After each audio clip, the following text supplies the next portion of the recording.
Dear students, in this very class, I would like to teach you about the differences between autocratic and democratic leadership style. Since I have already made you clear about what is autocratic and what is democratic leadership style, and from this very table out here, you will be getting ideas about the differences between these two types of leadership, one autocratic and next one democratic. So there are some bases out here. On the basis of them we'll differentiate the differences between autocratic and democratic. Number one, basis, meaning. In autocratic leadership is the leadership style in which decision making power is centered to only the top leaders, and in democratic leadership style, leaders make the decision through consultations of followers. Second basis, employee domination. Uh, in autocratic leadership, the views and ideas of the subordinates are dominated, but in democratic leadership, the views and ideas of the subordinates are respected. Number third basis, motivation. In autocratic leadership, leaders follow strict and negative motivation. In democratic leadership, leaders follow less strict and positive motivation. Communications, this is the basis. Fourth basis, autocratic leadership, leaders follow one-way communication, but in democratic leadership, leaders follow two-way communications. Number fifth basis, prompt decision. In autocratic leadership, the decision making process is quick and it is prompt. But in democratic leadership, the decision making process is time consuming. Number sixth basis, conflict in decision.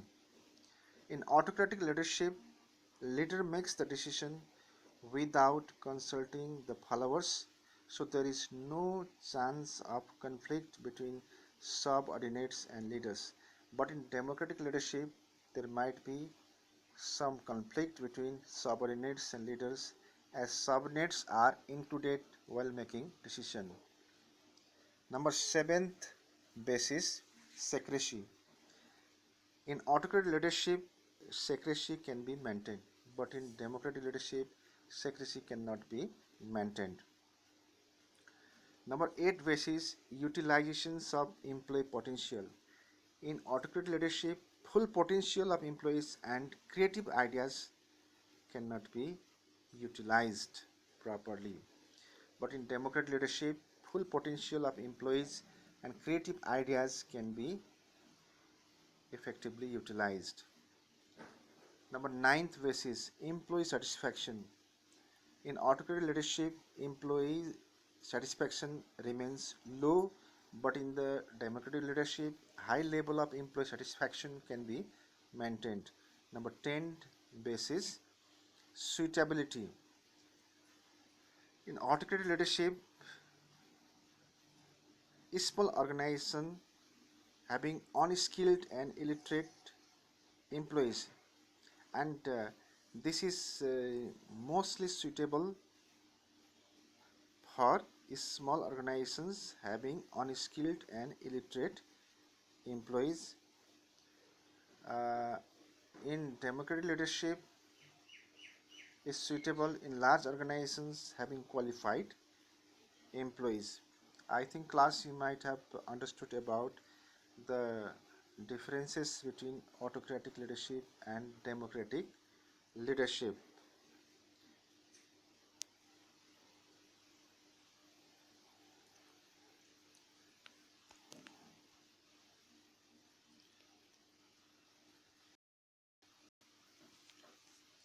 Now I would like to give you some differences between manager and leader.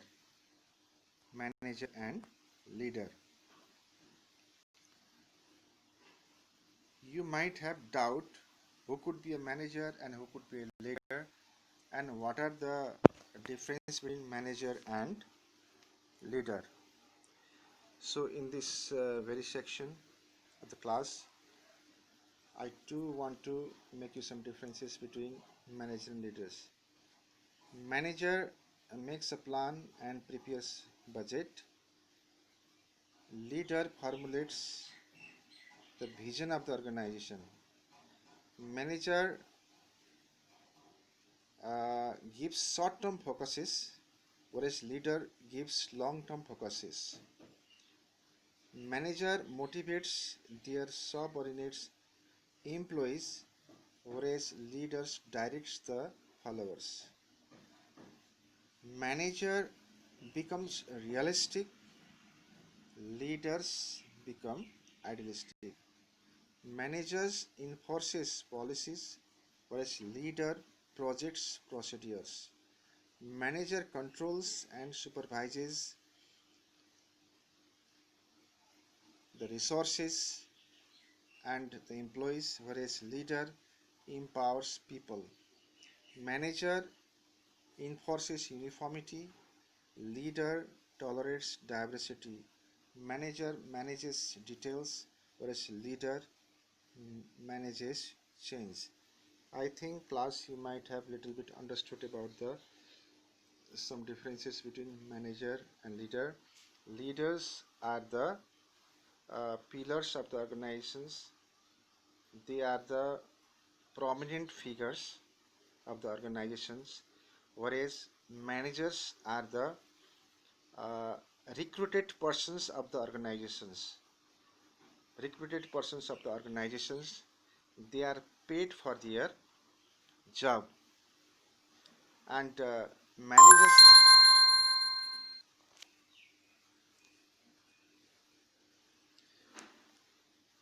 paid for their jobs. I think you might have understood.